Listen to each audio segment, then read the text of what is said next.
Alors, du coup, comme j'ai mis le titre, c'était Rallume la flamme, hein, Rallume la flamme. Donc, quoi, parce que c'est partage, c'est temps de partage, c'est temps de prière aussi, c'est des temps en fait où le Seigneur en fait veut rallumer la flamme. On va pas forcément parler de rallumer la flamme, mais lorsque nous méditons la parole, lorsque nous prions, lorsque nous partageons, lorsque nous faisons quelque chose en accord avec le Seigneur, en rapport avec le Seigneur, nous rallumons en fait, comment on appelle ça, et la flamme.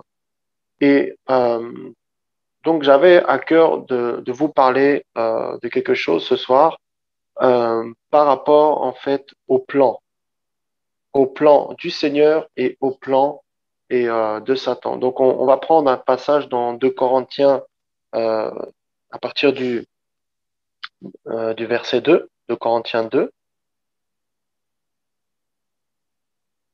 Alors, comme je suis sur téléphone, je ne partagerai pas du coup l'écran, mais vous pouvez lire chez vous en tout cas.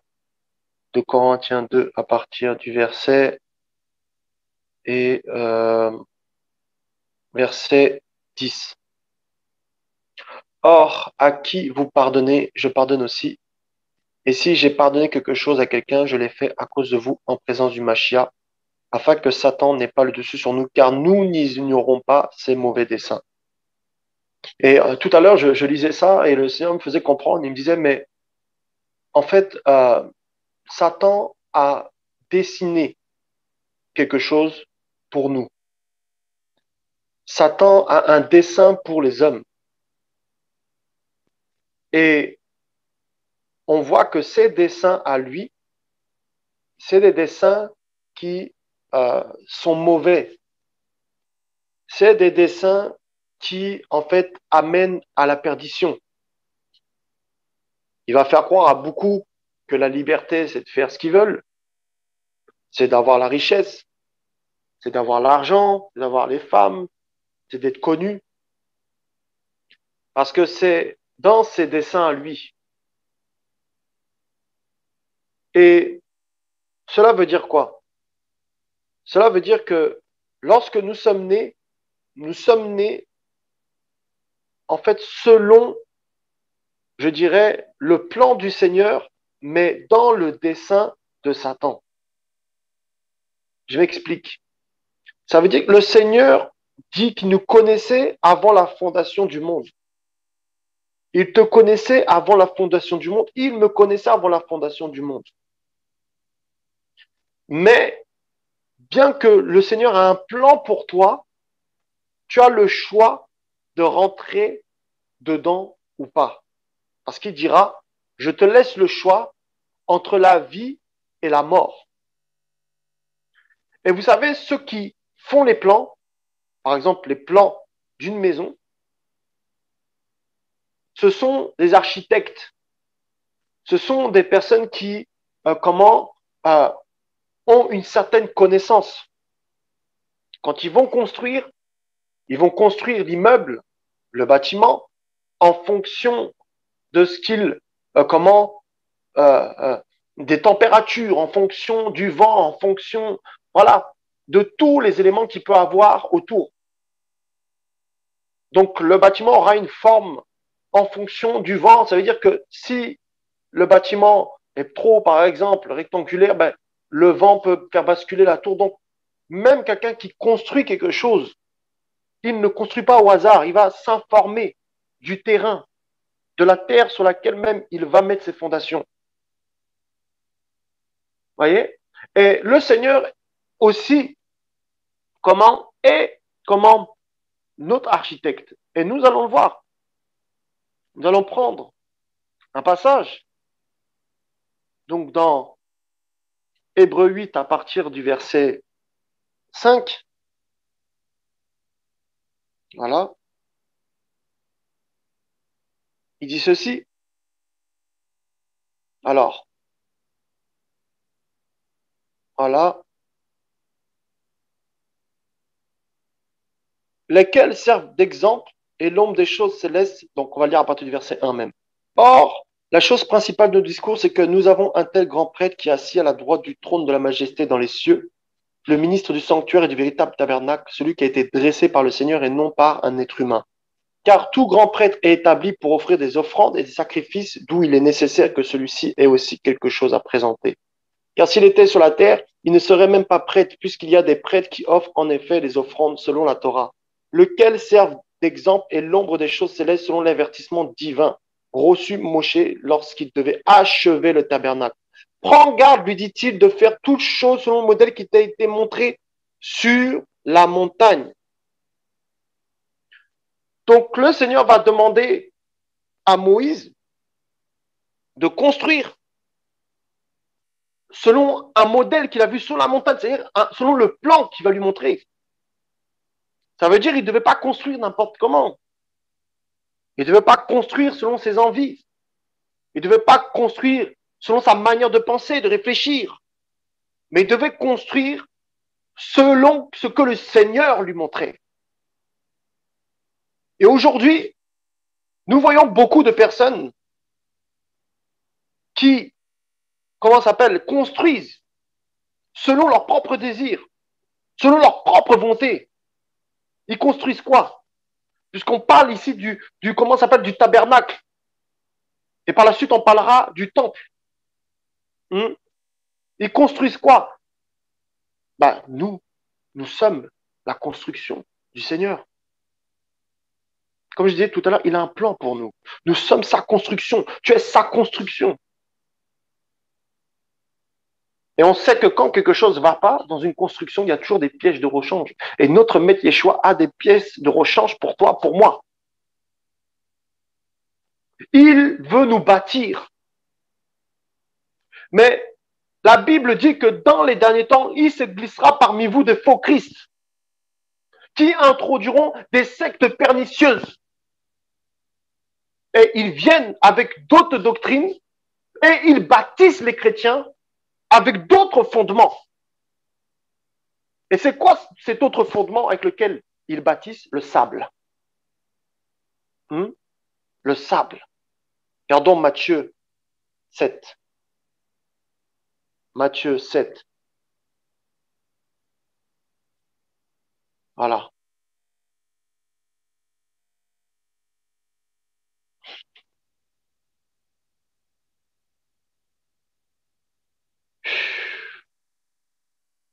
Verset 24. C'est pourquoi quiconque entend de moi ces paroles et les met en pratique, je le comparerai à un homme prudent qui a bâti sa maison sur le rocher. Ça, c'est le plan du Seigneur. Son plan, c'est que tu sois bâti sur le rocher, c'est-à-dire sur lui-même, sur sa doctrine, sur ses fondements à lui qu'il t'a donné. Et on nous dit que quand la pluie est tombée et les fleuves sont venus et les vents ont soufflé, ils se sont précipités sur cette maison. Elle n'est pas tombée parce qu'elle était fondée sur le rocher. Tu vas, malgré les épreuves, malgré les combats, malgré les difficultés qui arrivent dans les nations, tu vas pas tomber parce que tu es fondé sur le rocher. Mais quiconque entend de moi ces paroles et ne les met pas en pratique, il sera semblable à un homme insensé qui a bâti sa maison sur le sable.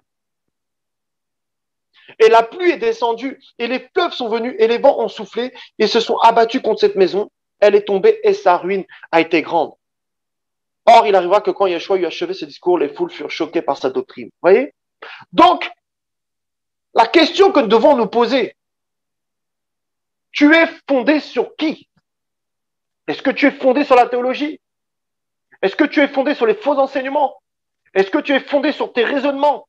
Est-ce que tu es fondé sur la religiosité, comme sur les pharisaïsmes? Est-ce que tu es fondé comment sur la véritable foi? Sur quoi tu es fondé? Quel est le plan? Quel est le modèle que tu suis?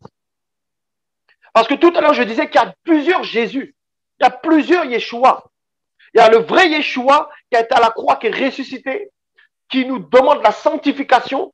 Et il y a le faux Yeshua qui nous plonge dans un pseudo-amour charnel et qui va nous amener en enfer. Je parle du pseudo-amour charnel, je parle de l'amour charnel qui dit que nous pouvons pécher et après nous tombons. Nous péchons et après nous tombons. Non. On est trop dans les montagnes russes comme ça. Comment voulez-vous qu'on soit bâti? Puisqu'on met une pierre qui vient du Seigneur et après on met une pierre qui vient de l'ennemi. Mais ça va être bancal. Parce que la pierre principale de l'angle ne reste pas. Parce qu'il n'y a aucun lien entre la lumière et les ténèbres. Voyez? L'architecte, Yeshua. Donc, Satan aussi, hein, on l'appelle aussi l'architecte. Il y a des gens qui l'appellent l'architecte. C'est-à-dire que lui aussi, il construit. Mais il construit comment? Il construit charnellement. Il construit des chrétiens charnels. Je dirais plutôt ces faux pasteurs inspirés par son esprit, bâtis des chrétiens charnels. Voilà. Bon, ça va, vous suivez toujours? En la grande de Yeshua. Oui, Amen. amen. Amen, Voilà. amen. Les plans. Donc, il a des mauvais desseins. Voyez?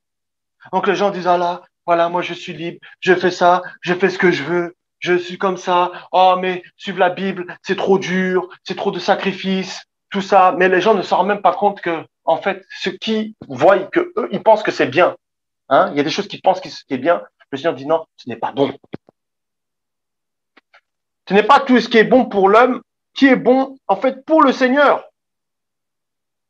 Malheureusement, aujourd'hui, ben, voilà, les hommes qui disent non, moi, comme je trouve ça bon, ben, ça vient du Seigneur. Vous voyez? Donc, Satan y est arrivé et il a mis ses mauvais desseins dans le cœur de l'homme. Des hommes qui sont accrochés à l'esprit de Mammon, qui sont accrochés à l'argent, à l'évangile de la prospérité. Et ils étouffent les chrétiens, ils étouffent les frères et sœurs, et ils empêchent les frères et sœurs d'être bâtis correctement. Et un jour, on entend un scandale, on dit, ah, mais qu'est-ce qui se passe? Mais parce que déjà, il était déjà bâti bizarrement. C'est pourquoi je vous disais tout à l'heure, les deux maisons là, quelle maison tu es? Parce que si tu n'es pas fondé sur la véritable doctrine, le fondement des apôtres et des prophètes, ben, tu vas tomber. Tu vas tomber. Le jour là, du jugement, là, tu tomberas. La tempête, tu vas tomber. Alléluia. Merci Seigneur Yeshua, paix. Heureusement que le Seigneur est là et qu'il nous garde. Nous allons prendre 2 Chroniques 3 à partir du verset... alors attendez. Alors c'est dans écrit. Voilà. 2 Chroniques. D'abord 1 Chronique, pardon. 1 Chronique et 28 à partir du verset 11. Voilà. Il dit quoi? Donc ici, on a une image, David qui représente le père et Shlomo qui représente en fait le fils, hein, ou qui pourrait représenter finalement l'Église. David donna à Shlomo, son fils, le modèle du portique de ses maisons, des chambres du trésor, des chambres hautes, des chambres intérieures et du lieu du propitiatoire. Il donna le modèle de toutes les choses qui lui avaient été inspirées par l'Esprit. Voilà. Tu peux ouvrir ton micro et dire, le modèle que je dois suivre là, je dois être inspiré par l'Esprit. Le plan là que j'ai doit être inspiré par l'Esprit. Voilà. Vous voyez? Donc ce modèle, c'est pas un modèle inspiré des hommes. Ce modèle, c'est pas un modèle inspiré par la théologie, comme je disais tout à l'heure. Ce modèle, c'est un modèle inspiré par l'Esprit. Ce plan, en fait, c'est un plan qui est inspiré par le Saint-Esprit. Et nous le voyons dans ce passage-là. Tout ce qu'il dit, toutes les choses qui lui avaient été inspirées par l'Esprit qui était avec lui pour les parvis de la maison de Yahweh, pour les chambres de l'entour, pour les trésors de la maison de Yahweh et pour les trésors des choses saintes, hein, etc., etc., etc. Il y a tellement de détails dans le tabernacle. Voyez? Alléluia. C'est pourquoi vous voyez des chrétiens qui ne sont pas bâtis, parce qu'ils écoutent des gens qui ne sont pas inspirés par l'Esprit. Ils écoutent des pasteurs qui ne sont pas inspirés par l'Esprit, parce qu'ils prêchent bien. J'ai eu une vision il n'y a pas longtemps, et dans cette vision, j'étais là et je suis rentré dans une assemblée et je disais au pasteur pourquoi il ne laissait pas parler les gens, pourquoi il ne laissait pas les gens aussi partager. Et à un moment donné, il commence à parler, et je dis, on est fatigué de la théologie. Nous voulons la révélation. La révélation de qui? La révélation du nom de Yeshua. Qui est Yeshua? Les gens évangélisent pour présenter leur église. En fait, ils évangélisent pas pour que les gens soient bâtis ou qu'ils rentrent dans le royaume ou pour qu'ils appartiennent au royaume. Ils évangélisent pour que les gens appartiennent à leur église. Comment voulez-vous que ces chrétiens, quand ils arrivent, ils soient bâtis puisque les pasteurs pensent déjà à prendre leur argent? D'ailleurs, ils font du recrutement comme ça parce qu'il faut payer le loyer le week-end. Vous voyez? Et parfois, on continue comme ça. On va sur YouTube un petit peu, on écoute. Ah, c'est bien hein, ce qu'il dit, c'est bien, c'est nul. Hein. En tout cas, c'est du poison. Chacun fait ce qu'il veut. Mais moi, je n'écoute pas ça. Vous voyez? C'est terrible. Ils sont, en fait, dans le plan, hein, les mauvais desseins de Satan. Et c'est quoi ces mauvais desseins? C'est que lui, il a fait quoi? Il a mis un pasteur à la tête, et puis le corps qui est en dessous. Et puis le corps ne doit pas parler, le corps ne doit rien dire, et le pasteur est chef de tout. Le pasteur décide de tout. Vous voyez, ça, c'est dans son dessin à lui. Et il a dit que l'église était un bâtiment. On enferme les gens, comment ça s'appelle, dans un bâtiment. Hein? Ce n'est pas le plan du Seigneur. Non, la parole me dit que je suis le temple du Saint-Esprit. Tu as le temple du Saint-Esprit. Je vais aller dans quel endroit alors que je suis moi-même cet endroit? Moi-même, je suis cet endroit. Je vais aller dans quel endroit? Oh, viens à l'église, viens à la maison de l'Éternel. Mais je suis la maison de l'Éternel. Je vais aller encore dans quelle maison? Et ce qui fait que quand des chrétiens n'ont pas d'église, ils commencent à se sentir perdus. Ils commencent à se dire, mais Seigneur, mais envoie-moi des frères, s'il te plaît, parce que je ne sais pas où aller. Et on leur dit que si tu n'as pas d'église, tu n'es pas chrétien. Mais croire à Yeshua parce que le Seigneur nous a délivrés de ça. Et que nous savons que ce qui compte, c'est l'intimité avec Yeshua. C'est dans l'intimité, frères, sœurs, que tu seras bâti correctement. C'est dans l'intimité que je serai bâti correctement. C'est dans l'intimité que je recevrai la révélation et l'appel que le Seigneur a pour moi dans ma vie. Voilà. Les gens se culpabilisent. Oh, j'ai pas d'église, je suis un mauvais chrétien, comment je vais faire pour grandir? Oh là là là là, comme il a fait Moïse pour grandir. Dans le désert.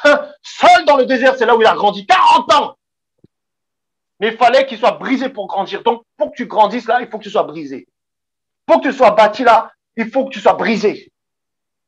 Ah oui, parce qu'il faut enlever les mauvaises pièces.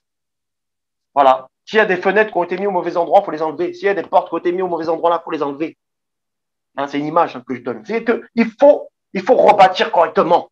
C'est pourquoi quand on vient au Seigneur, il nous brise, il enlève toute la religiosité, toute notre manière de penser, de réfléchir pour nous rebâtir selon lui. Non selon nos raisonnements, non selon ce qu'on pense, mais selon ce que lui il dit. Et ça fait mal.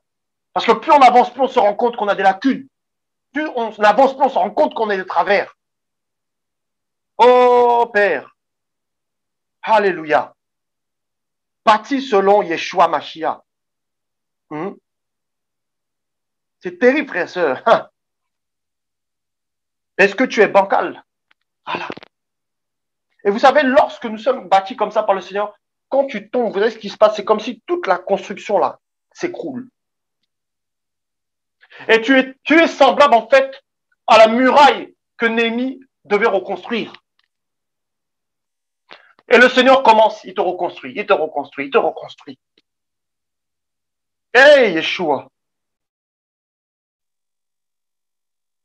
Alléluia. On va prendre 2 Chroniques 3 à partir du verset 3. Yeshua Mashiach. Nous te bénissons, ô Seigneur. De Chroniques 3. De Chroniques 3 à partir du verset 1. Shlomo commença à bâtir la maison de Yahweh à Jérusalem, sur la montagne de Morija, là où son père David avait eu une vision. C'était le lieu préparé par David, l'air d'Ornan, le Yébusien. Il commença à bâtir le second jour du second mois, la 4e année de son règne. Donc, frère et sœur, quand le Seigneur commence à te bâtir, déjà, si tu as envoyé quelque part, si tu as mis quelque part, si tu as mis dans un travail, dans un boulot ou dans une situation difficile, sache que c'est l'endroit où le Seigneur veut te bâtir. Parce qu'ici, cette maison devait être bâtie à un endroit précis, sur la montagne de Morija. C'était là, c'était un lieu préparé. Donc sache que là où tu te trouves, si c'est la volonté du Seigneur, c'est que c'est un lieu préparé pour ta formation, pour que tu sois bâti selon lui. Vous voyez? Et on nous dit aussi que c'était le second jour du second mois. Donc, ça veut dire qu'on nous dit que Elohim est un Elohim de temps et de circonstances. Donc, à chaque temps, il te bâtit. Il te fait passer par des épreuves différentes, des brisements différents, des châtiments différents, pour t'apprendre des choses différentes et te bâtir, te construire. Et pour faire quoi? Pour faire de toi un homme, une femme parfait. Non que nous soyons parfaits, parce que tous sont privés de la gloire du Seigneur. Mais il veut que nous soyons saints. Il dit, soyez saints comme je suis saint. Oh Père, alléluia. Vous voyez? Et on va continuer. Il dit quoi après? Il dit, voici les fondements fixés par Shlomo pour bâtir la maison de l'Élohim. La longueur en coudées de l'ancienne mesure était de 60 coudées et la largeur de 20 coudées. Voilà. Le portique sur le devant avait 20 coudées de longueur. Donc, vous voyez que tout était millimétré. Comme je vous ai dit, il n'y avait rien au hasard. Rien n'était construit au hasard. Donc, laisse-moi te dire par rapport à ta propre vie, lorsque tu as donné ta vie au Seigneur, c'était dans le but précis, dans le plan précis du Seigneur, pour te bâtir à son image et à sa ressemblance. Parce que seuls ceux qui sont à son image, à sa ressemblance, partiront pour l'enlèvement.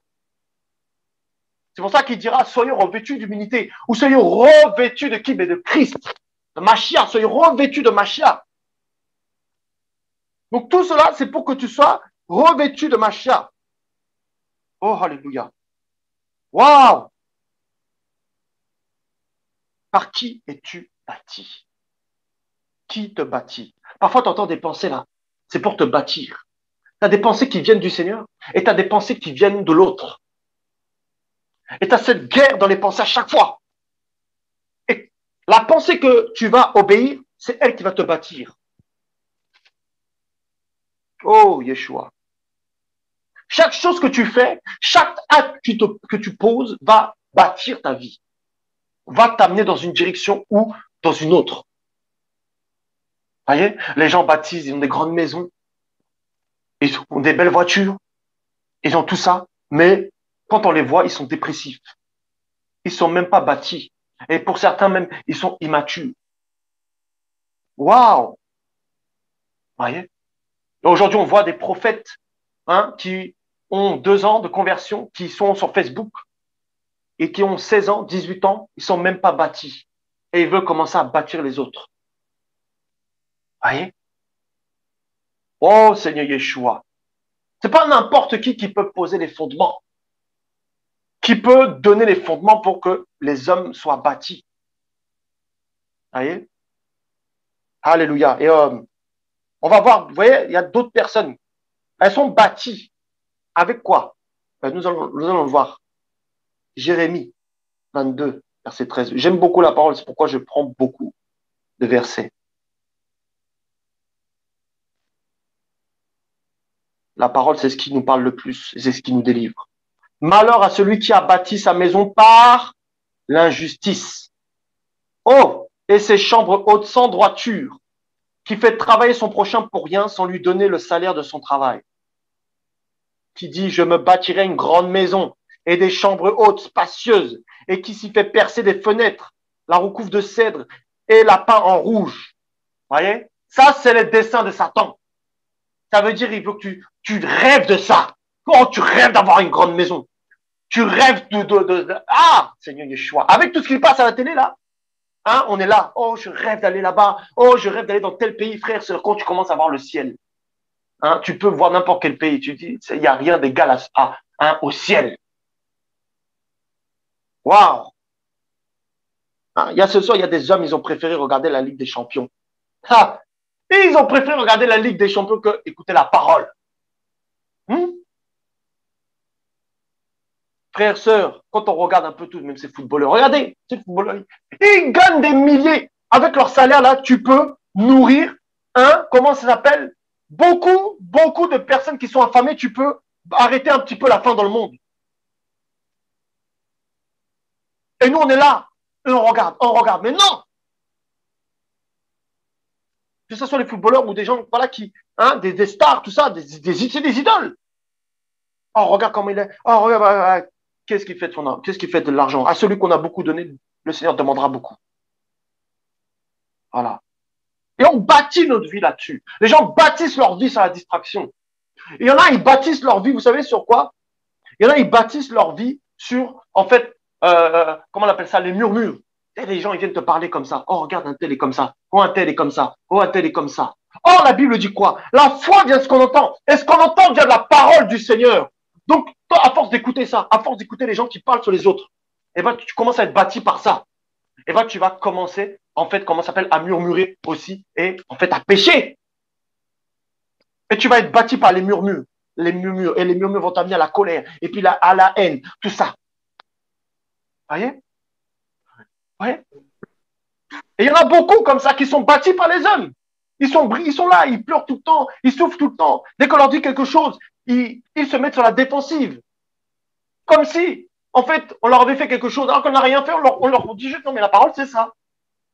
Mais c'est parce qu'il y a des blessures qui n'ont pas été guéries dans le cœur par rapport au rejet. Et donc, de ce fait, ils ont été bâtis toute leur vie par ce rejet-là. Et comme ils n'ont pas été encore guéris, la moindre expression que tu leur donnes, ils commencent à écraser les autres. La moindre autorité que tu leur donnes, ils commencent à écraser les autres. Alléluia. Voyez? C'est terrible. Bâti par les hommes. C'est-à-dire, t'as un vase et on t'a donné une forme bizarre. On t'a bâti bizarrement. Tu as tellement entendu des paroles dans ta vie. Tu as tellement entendu des choses terribles dans ta vie. Qui fait que tu ne supportes pas même quand ton mari te parle. Tu ne supportes pas quand ta femme te parle. Tout de suite, tu dis, mais pourquoi tu me juges? Pourquoi tu dis ça? Pourquoi? On pense parce qu'on a tellement souffert qu'on ne doit plus souffrir. Laisse-moi te dire, même si tu as souffert dans le monde, tu vas souffrir encore. Mais là, pour une bonne cause, pour Yeshua. Alléluia. Et personnellement, c'est ce que je me disais. Je disais, Seigneur, mais j'ai tellement souffert dans le monde. Pourquoi je souffre encore aujourd'hui, même en tant que chrétien? Il m'a dit, mais c'est dans la faiblesse. Hein? Voilà. C'est dans la faiblesse. Ma grâce te suffit. Ma grâce te suffit. Ma grâce te suffit. Waouh, Seigneur. Voyez? Bâti tout le temps par les autres. Par tout ce que les autres disent. Et il y en a, ils vont suivre les prophéties des autres. Sans consulter le Seigneur. Ils vont faire des choses sans consulter le Seigneur. Et de ce fait, ils vont être bâtis par ces choses-là. Ils vont rentrer dans des projets que le Seigneur leur a pas dit. Et ils vont commencer à bâtir une œuvre alors que le Seigneur ne les a pas appelés. Et ça ne tient pas. C'est comme quelqu'un qui est encore dans l'œuf. Et il veut déjà commencer à sortir. Alors que il est encore dans l'œuf. Voyez? Oh Seigneur Yeshua. Il y a un temps pour chaque chose. Il y a un temps pour que tout ce que tu as reçu dans ta vie soit détruit, déraciné de ton cœur. Et il y a un temps pour que le Seigneur te bâtisse. Nous avons besoin, frères et sœurs, nous tous, moi le premier, nous avons besoin d'être bâtis. Vous voyez? Bâtis. Hein? Les faux prophètes. Regarde les faux prophètes, comment ils agissent, ils font. Hein? T'auras une piscine, t'auras ça, t'auras une femme, t'auras de l'argent. Et les gens sont là, ils écoutent et sont bâtis par ça tout le temps, tout le temps. Et quand tu commences à leur parler de l'enlèvement, ils n'ont jamais entendu parler de l'enlèvement. Et nous qui avons reçu ce message, que faisons-nous de ça? Comment voulez-vous qu'ils soient bâtis? Comment voulez-vous qu'ils soient mûrs? Parfois, on demande à certains chrétiens des choses, mais c'est trop difficile pour eux. Déjà, il faut commencer à enlever, à déraciner tout ce voilà, tout le formatage qu'ils ont reçu là. Et c'est pourquoi on doit être patient avec les uns les autres. Parce que chacun a un vécu différent. Chacun a vécu des expériences différentes. Chacun a une intimité différente. Et nous devons condamner personne. Parce que celui qui condamne, c'est Satan. Mais par contre, nous condamnons les œuvres des ténèbres. Bâti. Par quoi es-tu bâti? Est-ce que tu es bâti avec l'iniquité? Vous avez vu Jérémie, hein? Il y en a, ils bâtissent avec l'iniquité. Ou est-ce que tu bâtis avec la sainteté? C'est pourquoi Il y en a qui ne tiennent pas dans la marche, ils ne sont pas fermes. Ils n'arrivent pas à avancer avec le Seigneur, mais parce qu'ils ne sont pas bâtis. Et quand je parle du mot bâtir, c'est aussi le mot mature. Oh Père, alléluia Seigneur, merci pour ta parole. Vous voyez? Regardez le Seigneur comment il construit les choses. Nous allons prendre, alléluia, 1 Pierre 2 à partir du verset 47. Après, nous allons prier par la grâce de Yeshua. Oh Père, 1 Pierre 2 à partir du verset 4 à 7, excusez-moi. Vous approchant, et on va prendre voilà, verset 1. Ayant donc mis de côté toute méchanceté, toute espèce de tromperie et d'hypocrisie et d'envie et toute diffamation, désirez comme des bébés nouveau-nés le lait spirituel et pur, afin que vous croissiez par lui. Si en effet vous avez goûté que le Seigneur est bon, vous approchant de lui, pierre vivante, rejetée en effet par les humains, mais choisie et précieuse devant Elohim. Vous aussi, comme des pierres vivantes, vous êtes édifiés, maison spirituelle, sainte prêtrise, afin d'offrir des sacrifices spirituels agréables à Elohim par le moyen de Yeshua Mashiach. C'est pourquoi aussi il est dit dans l'Écriture, voici je mets en Sion la pierre angulaire, choisie et précieuse, et celui qui croit en elle ne rougira jamais de honte. C'est donc pour vous les croyants qu'elle a ce prix, mais pour le rebelle, la pierre que ceux qui bâtissaient ont rejetée est devenue la tête de l'angle, et une pierre d'achoppement et un rocher de scandale. Ils se heurtent contre la parole et sont rebelles, et c'est à cela qu'ils sont destinés. Vous voyez, il y a des gens, ils bâtissent, mais ils oublient le principal, c'est-à-dire la pierre, Yeshua. Ils font des projets sans Yeshua. C'est pas vrai que ça nous est déjà arrivé. Ah oui, la pierre, ils font des belles choses. Ils posent des beaux actes. Mais rappelez-vous quelque chose. Le Seigneur, il va juger quoi? C'est pas notre esprit qui va juger, c'est notre âme. Ça veut dire quoi? Ça veut dire que tu peux avoir, en fait, comment ça s'appelle, comment on appelle ça, des dons de l'esprit, de guérison, de miracles, d'enseignement, etc. C'est pas ça qui va te sauver, puisque c'est pas ton esprit qui va être jugé, mais c'est ton âme. Donc, c'est-à-dire, si ton âme n'est pas guérie et qu'il n'y a pas les fruits de l'esprit dans ton âme, eh ben, tu partiras pas. Parce qu'on pense que quelqu'un qui est bâti, c'est quelqu'un qui a les dons de l'esprit. Et beaucoup s'arrêtent dessus. Ils disent, lui, il est bâti là parce qu'il a les dons de l'esprit, parce qu'il prophétise, parce qu'il parle en langue, parce qu'il y a des guérisons. Non, non, non. Jusqu'à notre mort, il va nous bâtir pour qu'on devienne des hommes faits à son image. Vous voyez? C'est important de comprendre ça. C'est ton âme, c'est mon âme qui sera jugée.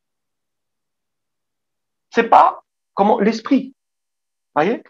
D'ailleurs, il dira, hein, comment n'avons-nous pas guéri en ton nom, n'avons-nous pas chassé les démons en ton nom? Il dira, retirez-vous de moi, vous qui commettez l'iniquité. Et rappelez-vous aussi de Marthe, qui, comment on appelle ça, était comment dans l'activisme tous les jours. En fait, elle faisait des projets, elle faisait des choses, mais sans le Seigneur, parce qu'elle n'était pas assise, comme Marie qui était assise. Marie, Myriam, était assise. Mais Marthe, non, elle était là, toujours d'activiste. Elle voulait toujours faire les choses pour le Seigneur, mais elle les faisait sans le Seigneur. Vous voyez? C'est comme des personnes qui viennent, ils évangélisent. Tout le temps, ils évangélisent, mais quand tu regardes leur vie est bizarre.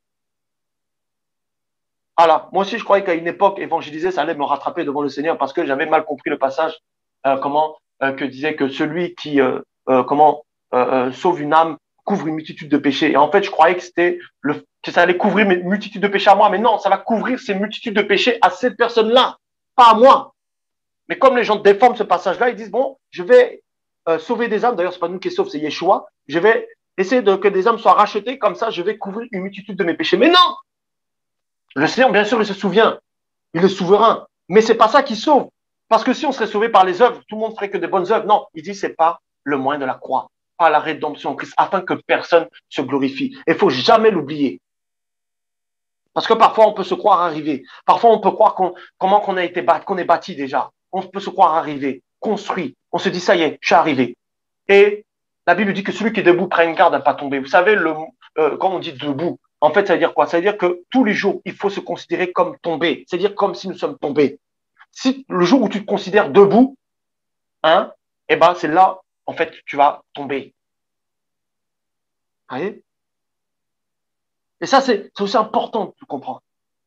Voyez? On est là, on pense qu'on est bâti, on croit qu'on est arrivé, tout ça là. Et puis, Seigneur, je vais faire ça pour toi. Seigneur, je vais aller en Irak. Seigneur, pardon, je vais aller dans des comment on appelle ça, des pays où on veut tuer. La langue à fourcher. Ouais. Voilà. Je vais aller là-bas. Même si on tue des gens, c'est pas grave. Seigneur, je vais aller là-bas. Et puis le Seigneur te met devant l'épreuve. Bah, alors, tu vas ou pas? Ah ben, Seigneur, tu sais, j'ai dit ça sous le coup de la folie. Je pensais que j'étais prêt. Bah oui, mon fils, tu n'es pas encore assez bâti. Et sûrement, c'est ce que le Seigneur, comment a dit à Pierre, hein? Ah, Pierre, il était fougueux, hein? Ah, Seigneur, je vais partir, je vais faire ça pour toi, Et puis quand le Seigneur il a dit, avant que le coq chante, tu vas me rogner 3 fois. Et qu'est-ce qui s'est passé? Le coq, voilà, a chanté, et voilà, il l'a rogné. Pourquoi? Il n'était pas bâti. En fait, il n'était pas assez bâti. Il n'avait pas été délivré encore là de sa fougue. Il était fougueux. Il avait le feu, tout ça là, mais dès qu'il y avait une épreuve là, il tombait. Vous voyez? Voilà. On est là. Oh Seigneur, Seigneur, je t'aime. Hein? Porte large et spacieuse. On est là, on est bien. Je t'aime, Seigneur. Oh, je t'aime, papa. Mais quand la porte étroite est resserrée là, il a dit, je suis la porte. Hein. Tu n'as pas le choix. Tu dois passer par la porte étroite et resserrée. C'est lui la porte. Voilà. Dans la construction, là, c'est lui la porte. Tu es obligé de passer par là. Étroite et resserrée. Voilà. Voilà. On loue le Seigneur que quand ça va bien. Et quand ça va pas, on a du mal à louer le Seigneur. Même des fois, on loue, mais dans notre cœur, on dit, Seigneur, j'espère que tu entends. Hein? Seigneur, j'espère que tu entends hein, quand même. Oh là là, Seigneur, j'espère que tu entends. Ah, on espère. Voilà, excusez-moi pour voilà, j'avais pas vu hein, qu'il y avait quelqu'un qui désirait rentrer. Excusez-moi. Hein. Bonsoir Florence en tout cas, Gloire à Yeshua. Voilà, je suis en train de parler de nous soyons bâtis selon le Seigneur, bâtis. Alors quel est justement ce fondement? Parce que vous savez que toute construction a un fondement. Donc comme je disais, on peut pas fonder sur n'importe quoi, on peut pas être fondé sur n'importe quoi. Les pasteurs ne peuvent pas bâtir sur n'importe quoi. Hein? Donc on vient prendre 1 Pierre 2, Hébreu. Qu'est-ce que je raconte? Excusez-moi. Et je l'ai même pas écrit. Je l'ai même pas écrit tout à l'heure. Et voilà, c'est ça. Pardon. 1 Corinthiens 3, verset 10. 1 Corinthiens 3, verset 10. Voilà. Voilà.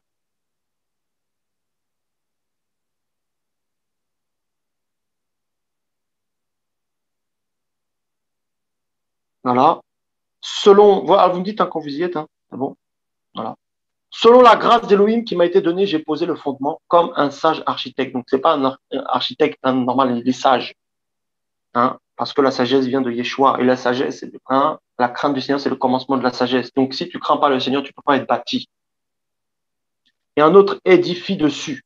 Mais que chacun discerne comment il édifie dessus. Car personne ne peut poser un autre fondement que celui qui est déjà posé, lequel est Yeshua Hamashiach. Mais si sur ce fondement, quelqu'un édifie de l'or, de l'argent, des pierres précieuses, du bois, du foin, du chaume, l'œuvre de chacun sera manifestée, car le jour la fera connaître, parce qu'elle se révèle dans le feu, et le feu éprouvera ce qu'est l'œuvre de chacun. Si l'œuvre que quelqu'un a édifiée dessus demeure, il recevra la récompense. Si l'œuvre de quelqu'un est brûlée, il en subira un préjudice. Mais pour lui, il sera ainsi sauvé, mais comme au travers du feu. Donc, frère et sœurs, j'aimerais, avant qu'on continue, vous poser une question. Maintenant, dites-moi, vous pouvez ouvrir vos micros, dites-moi un autre fondement. Dites-moi chacun un autre fondement que les hommes ont posé. Vous pouvez écrire par message autrement, ouais, comme ça je vais lire. Voilà, un autre fondement, la dîme, voilà. Ben c'est un autre fondement. Et on nous dit bien dans la parole, hein. On nous dit bien dans la parole, je le relis, parce que je veux relire encore ça. J'ai posé le fondement comme un sage architecte et un autre édifie dessus. Voilà, pardon. Voilà, verset 11. Car personne ne peut poser un autre fondement. Personne ne peut poser quoi? Un autre fondement. Voilà, alors attendez, c'est quelqu'un. Personne ne peut. Alors qu'il y a quoi d'autre comme. Je suis sûr que vous en connaissez plein. La dîme.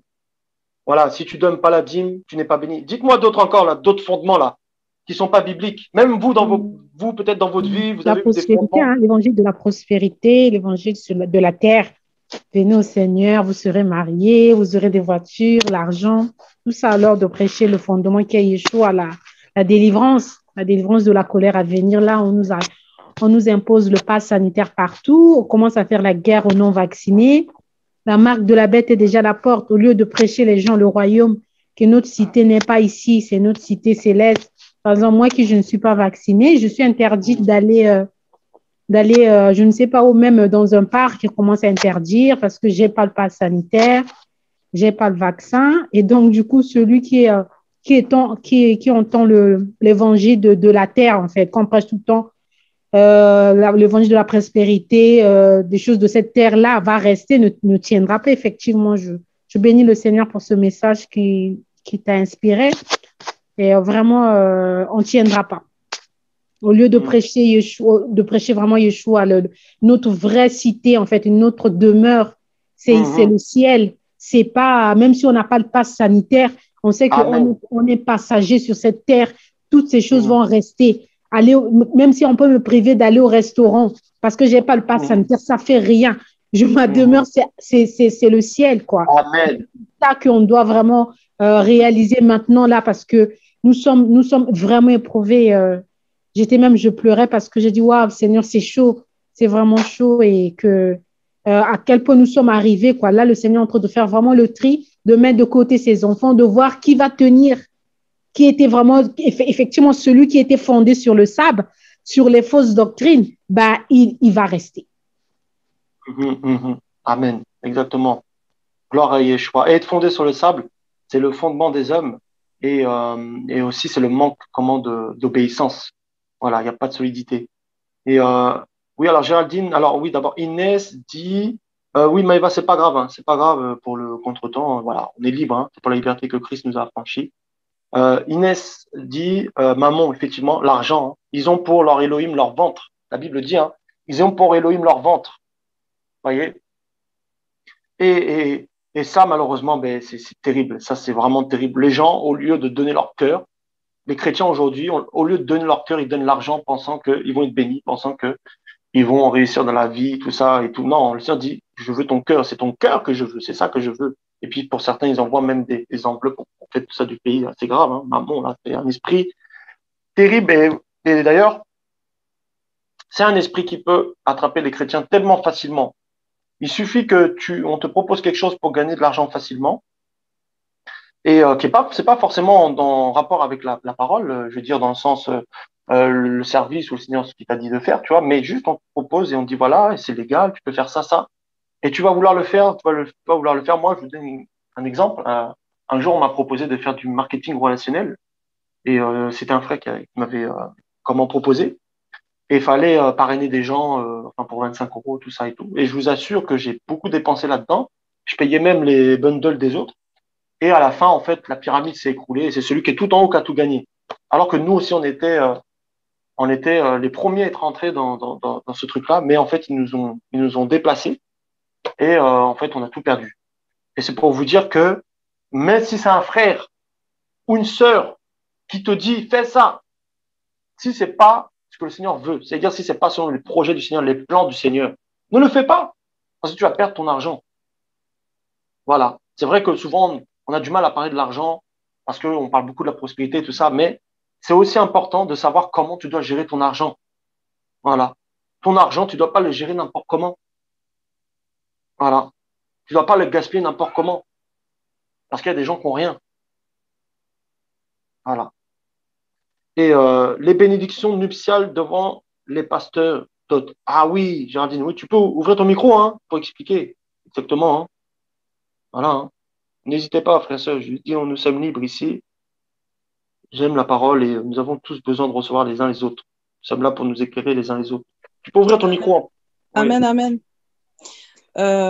Oui, au fait, par exemple, les bénédictions nuptiales, bon, c'est vrai, si on retourne au tout début, comment dirais-je, à la source, hein, enfin, au début, en regardant Adam et Chava, Ève, c'est vrai qu'ils étaient unis tous les deux devant le Seigneur. Et ils avaient que le Seigneur, l'alliance, en fait, c'était que le Seigneur, en fait, qui était voilà, entre eux, quoi.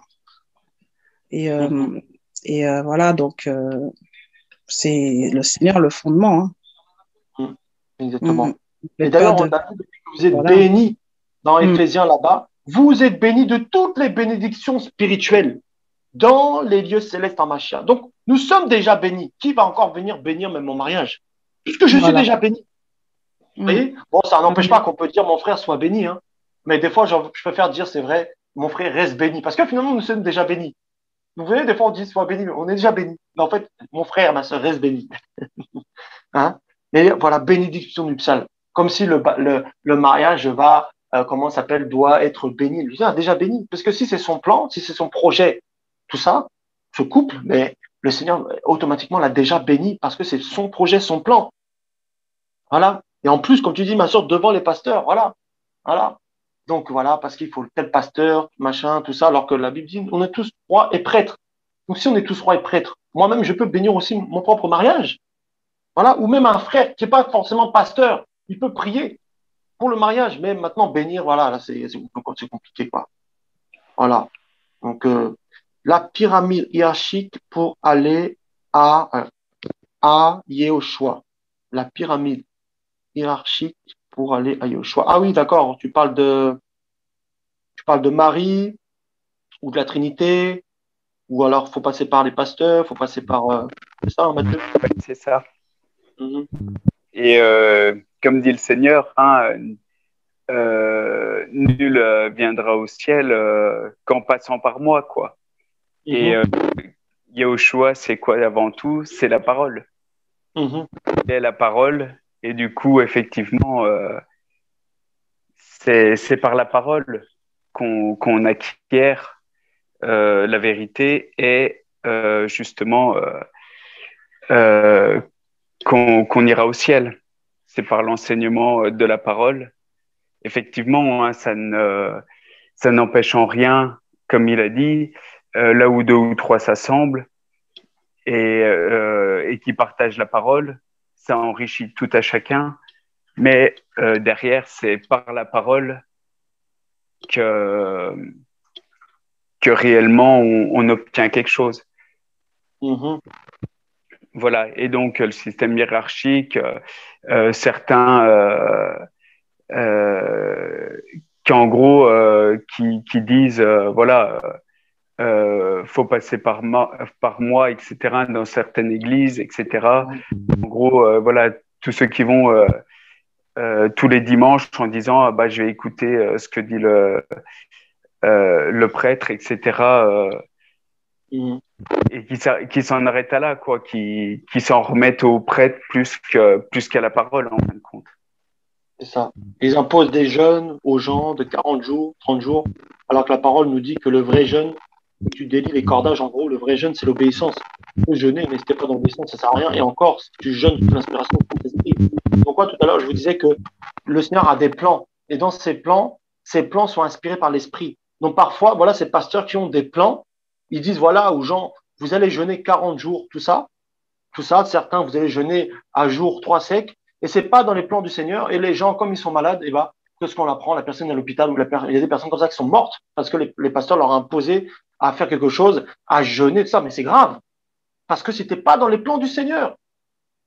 Vous voyez? C'était pas inspiré du Seigneur. C'était quelque chose qui, en fait, venait de l'homme. Donc c'est très intéressant, mon frère, ce que tu as dit, c'est très très intéressant. Quelqu'un d'autre veut nous dire que qu'est-ce qu'il y a comme faux fondement? Parce qu'il y en a, il y a pas que ça. Il y a la dot, j'avais pas vu aussi la dot, ouais. La dot, j'ai reçu gratuitement, je donne gratuitement, c'est écrit, hein. Donc, j'ai reçu ma fille gratuitement, je vais pas la vendre. Voilà. Il y a autre chose. Je suis sûr que vous êtes inspirés.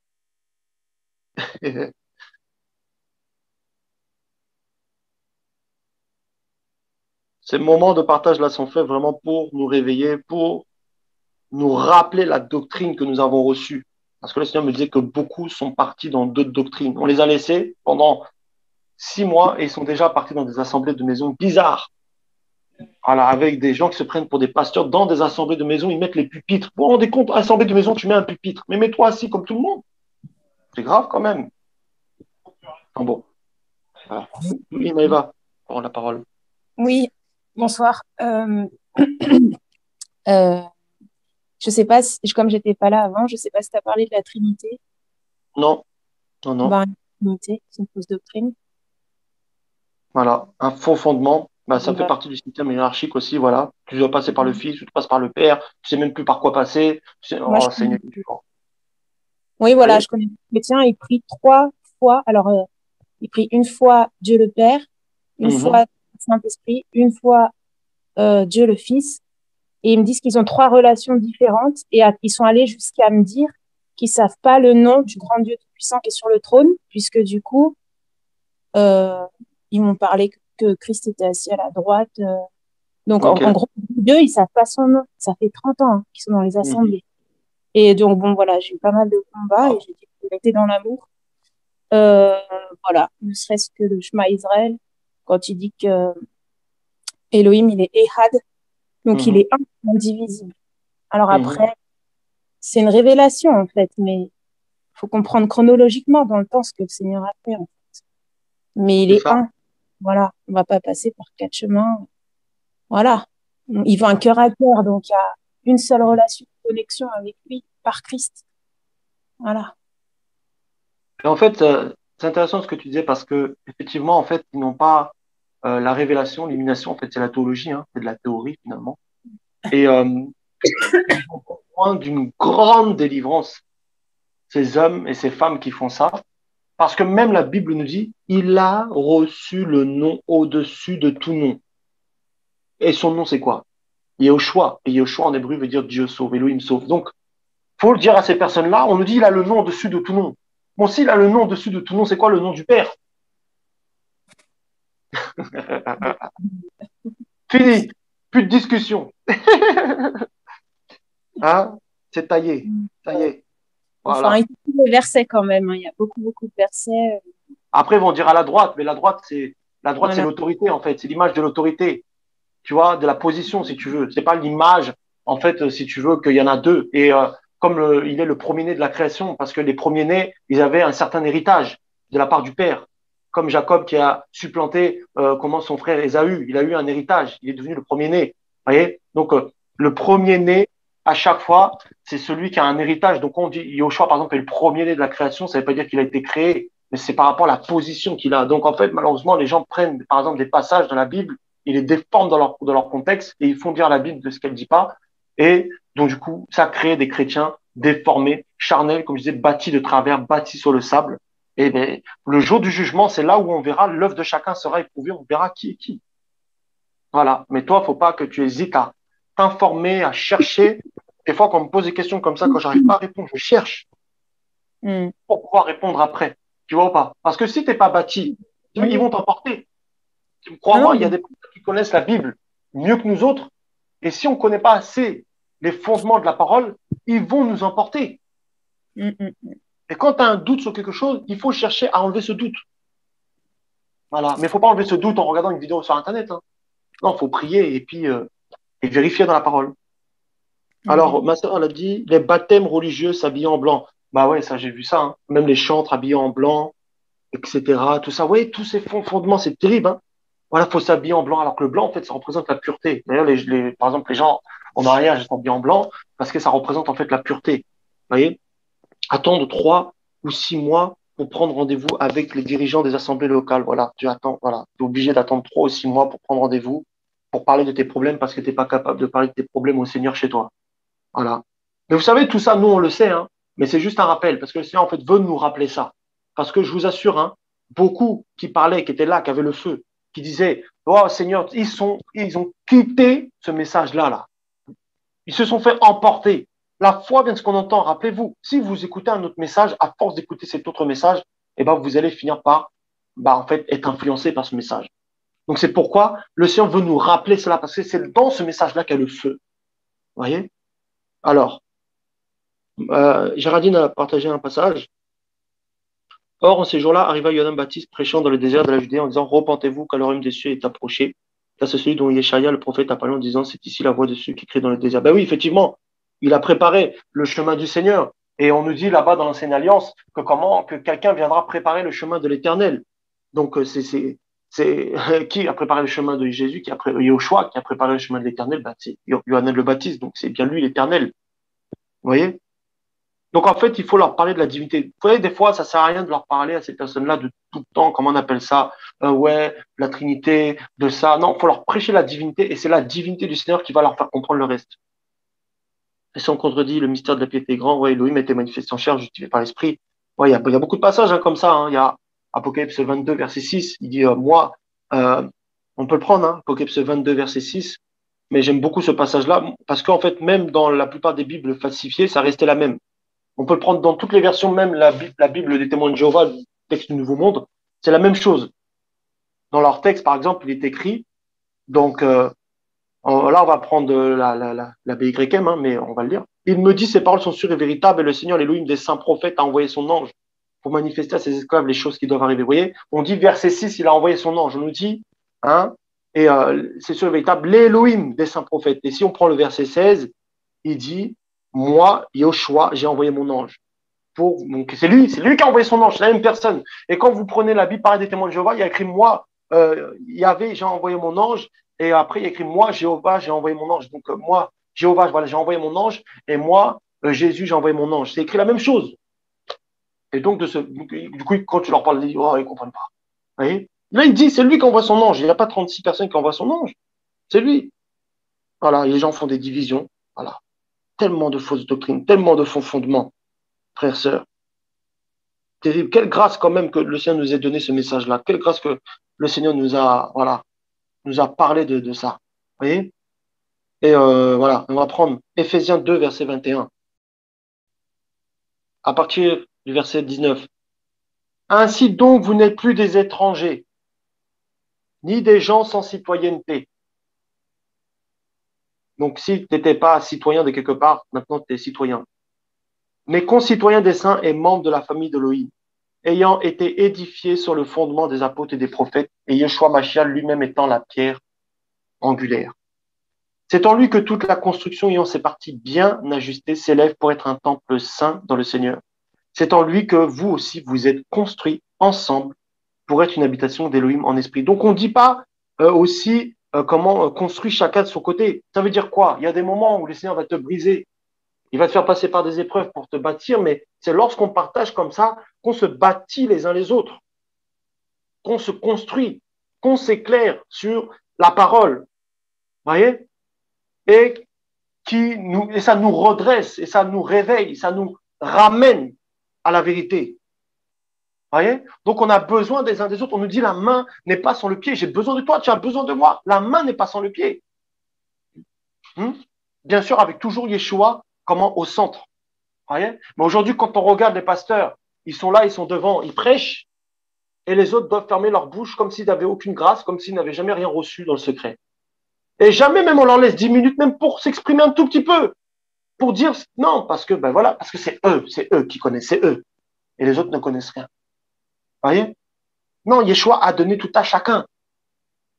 Un frère disait qu'un jour il y avait une personne comme ça là, le Seigneur lui dit non, aujourd'hui tu prêches pas, mais tu vois lui qui est là qui parle pas, c'est lui qui va prêcher aujourd'hui. Il va donner le micro, il a prêché. Et tout le monde était choqué, le gars sortait de nulle part. Et, voilà, dans le sens où personne ne le connaissait. Il y a des gens qu'on ne connaît pas, mais ils ont une grâce terrible par rapport à la parole. Alors je lis un peu, voilà. Et c'était Éphésiens et Éphésiens 2, verset 19, pardon. Éphésiens 2, verset 19. La construction d'Élohim, la construction. La construction. Ouais. Donc maintenant, vous allez vous rendre compte que beaucoup de gens bâtissent ou sont bâtis sans le Seigneur, sans le plan du Seigneur, mais avec les plans de Satan, avec les desseins de Satan, avec cet évangile déformé, sans l'esprit, parce que de toute façon, à partir du moment où tu as l'esprit, tu lui appartiens, et cet esprit va t'inspirer et va te conduire dans toute la vérité. Donc, beaucoup aussi ne sont pas construits selon le Seigneur parce qu'ils n'ont pas l'esprit. Comment veux-tu être construit si tu n'as pas l'enseignant qui est avec toi pour te bâtir? Vous avez déjà vu comment quelqu'un qui est en classe, et puis il va lire tous les livres, il va lire en sixième, il va lire les livres de sixième tout seul, il va les comprendre tout seul. Mais non, il a besoin du professeur.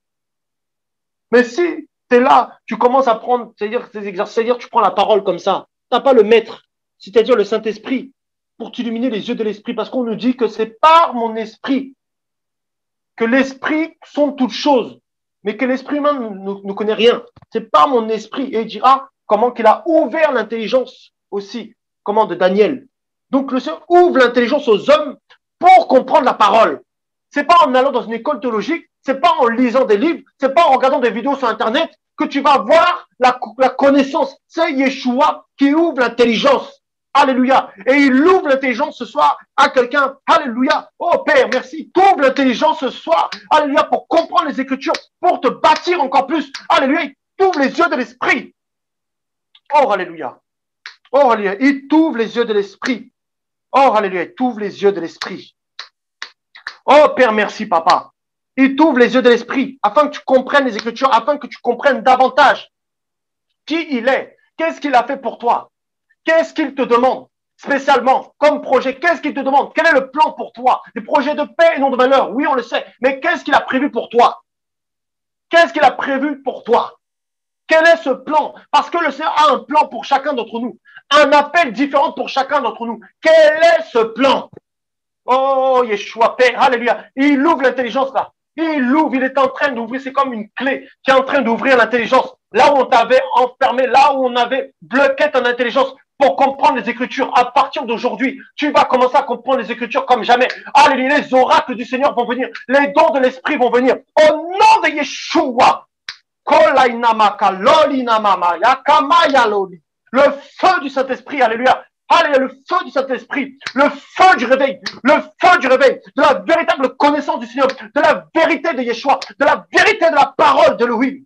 Alléluia. Ils connaîtront. Alléluia. Oh, alléluia. Oh, alléluia. Mon peuple, il dit, mon peuple périt par manque de connaissance. Alléluia. Il faut des hommes et des femmes qui aient la véritable connaissance. Il faut que des hommes et des femmes qui aient la révélation. Il faut que des hommes et des femmes, alléluia, qui se lèvent avec la véritable parole. Cette épée à double tranchant. Alléluia. Pour, alléluia, aller arracher les âmes de l'enfer. Kolinamaka, lolinamama, kolinamaka mayaka. Il faut que des hommes et des femmes se lèvent. Alléluia. Trop d'âmes sont perdues. Trop d'âmes sont enfermées. Trop d'âmes attendent ce message que vous avez reçu. Oh Père, alléluia. Oh, alléluia. Il ouvre l'intelligence là, ce soir-là. Il ouvre là. La sensibilité de l'esprit augmente. Le discernement augmente. Pour certains, là, il donne aussi la sagesse là. Au nom de Yeshua Mashiach. Il donne le discernement aussi des esprits. Au nom de Yeshua Mashiach. Tu vas commencer à voir qui est qui autour de toi. Amen. Oh, Père, alléluia. Oh, alléluia. Il va te montrer qui est qui. Il va commencer à t'ouvrir les yeux. Alléluia. Sur l'état de l'église. Oh, alléluia, afin que tu puisses bâtir et être bâti correctement. Alléluia, si tu es bâti correctement, tu pourras bâtir les autres correctement. Alléluia. Oh, même si tu es une femme, tu as le droit d'enseigner à partir du moment où tu n'as pas d'assemblée, mais tu as le droit de parler. Oh, Leina Makamayaka. Oh, Yeshua Pé. Alléluia. Oh, il y a des femmes qui vont sortir à la alléluia de cette réunion-là. Alléluia, avec un feu nouveau. Alléluia. Une nouvelle. Oh, alléluia. Un renouvellement de l'esprit. Alléluia. Oh Père, un vent nouveau souffle. Un vent nouveau. On nous dit que la création attend, avec un ardent désir, la révélation. On nous parle bien de révélation. Alléluia, la révélation des fils d'Elohim, cette révélation des fils d'Elohim, eh ben, c'est toi, c'est moi, oh, alléluia, qu'ils attendent, oui, ils attendent, parce que nous portons quelqu'un, nous portons des réponses, les gens se posent des questions, les gens se disent, mais qu'est-ce qui se passe? On n'a plus d'espérance. Alléluia. Et le Seigneur nous dit, mais ne marchez pas comme si vous n'avez pas d'espérance. Ne marchez pas comme si vous n'avez pas d'espérance. Vous avez une espérance. Vous devez communiquer cette espérance. Vous devez présenter le royaume parce que je reviens. Oh, Leinamakama. Oh, alléluia. Oh, Leinamakamayaka. Parfois, nous sommes là. Parfois, nous pleurons. Nous disons, Seigneur, j'en peux plus. Mais ne sais-tu pas que le Seigneur a toute l'éternité pour te rendre heureux? Oh, Leinamakamayaka. Même si tu es malheureux sur la terre, pour toute l'éternité, il a ce temps pour te rendre heureux. Souvent, on pense à la terre, mais c'est pas là qui te rendra heureuse ou heureux. C'est l'éternité avec lui. C'est quand tu seras avec lui. Oh, alléluia. Oh, alléluia. Pourquoi tu marches comme si tu n'avais pas d'expérience? Pourquoi tu marches comme si tu n'avais pas quelqu'un qui était là pour toi? Alors que le Seigneur est là pour toi. Chaque jour, il t'appelle. Chaque jour, il te fait du bien. Tu dis, mais Seigneur, parfois, je ne ressens pas ta présence, mais le Seigneur ne veut pas que tu sois dans les sensations. Il dit, je suis là. Même si tu ne me ressens pas, c'est pour que tu me cherches encore davantage. C'est pour que tu me cherches encore davantage. Je permets à ce que tu ne ressentes pas ma présence. C'est pour que tu me cherches. Oh, alléluia. Nous sommes trop dans les sensations, frères, sœurs. Nous sommes trop dans les sensations. Nous sommes trop, parfois, on parle en langue, on est là, tout ça, mais est-ce que c'est réel? Nous sommes trop dans l'hypocrisie parfois, frères, sœurs, mais nous connaissons chacun d'entre nous notre vie. Tu connais ta vie. Tu sais, tu connais ta vie. Il faut la véritable repentance. Koleinama. Lolinama mama. Oh, alléluia. Que le Seigneur nous embrase encore, alléluia. Qui rallume la flamme encore, alléluia. La flamme cette flamme-là, c'est pas simplement une flamme qu'on ressent quelque chose, c'est l'amour que tu avais pour Yeshua. Souviens-toi où il est venu te chercher. Souviens-toi où il t'a pris. Souviens-toi, et avec le temps, tu as commencé à délaisser, à mettre des choses dans ton cœur à la place de lui. Ça peut être la télé, ça peut être les jeux vidéo, ça peut être la distraction, ça peut être un péché, quelque chose qui a pris sa place. Alors qu'avant, au début, tu étais là tout le temps, tu le cherchais tous les jours, tu écrivais sur un cahier et tu t'es lassé, tu as arrêté. Il te dit, reviens. Oh, alléluia.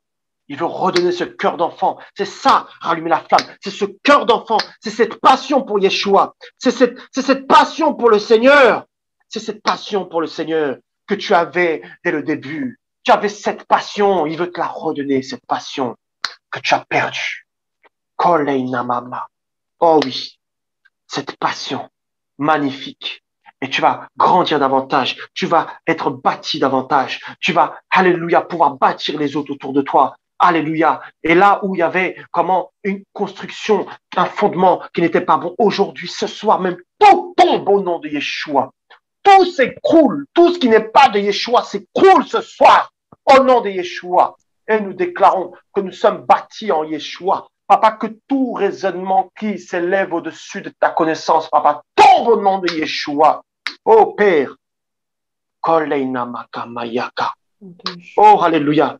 Et vous savez, Salomon a pu construire le temple parce que c'était un homme de paix, parce que David ne pouvait pas construire, parce que David était un homme de guerre. Donc quand on construit, quand le Seigneur bâtit, c'est pourquoi il dit, premièrement, je vous donnerai du repos.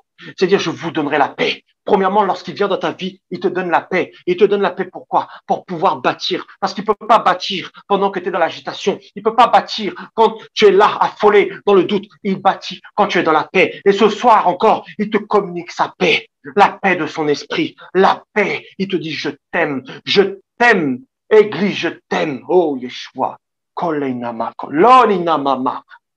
Oh, alléluia. Oh, alléluia. Oh Père, merci. Merci de nous construire, Seigneur. Merci de nous bâtir, Seigneur. Merci de nous fonder, Papa, sur ta parole, Yeshua, Papa. Nous voulons t'obéir. Nous voulons, Papa, te dire merci pour la gloire de ton nom. Yeshua, tu es saint, Seigneur. Il n'y a pas d'autre Elohim que toi. Il n'y a pas d'autre Seigneur que toi, Père. Reçois la gloire, la louange et l'honneur. Seigneur, merci, Papa, pour ton règne. Seigneur, à toi l'honneur et la gloire, Papa. Tu reviens bientôt, Seigneur, nous chercher, Seigneur.